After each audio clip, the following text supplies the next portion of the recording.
قصيدة عشقت البر، كلمات الشاعر عبد الله بن سليمان العمار، بصوت فهد المهنا.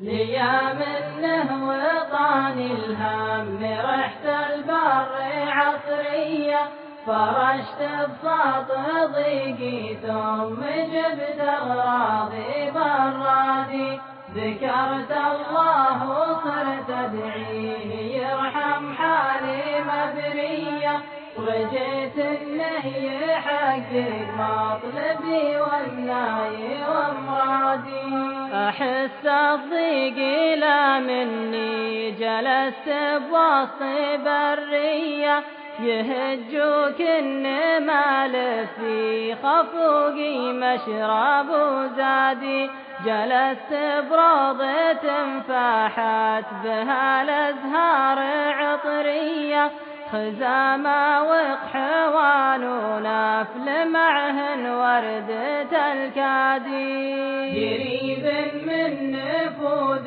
طابته زخات مطرية، نفوذ جماله ربي لها الأقدام تنقادي، وإذا جت حزات الليل ابتهجت بنور قمرية، التامر فيها نسمات الفرح مع صوت الإنشادي، وشبيت الحطب والقدر تحته نار مدرية، تطاول في لهبها لين يصبح جمرها هادي، عشقت البر وأعطيته محبة صدق عذرية، رميت بساحة حزني ومعه الضيق وسهادي، تركت بوسطه بساطي وقصيدة ود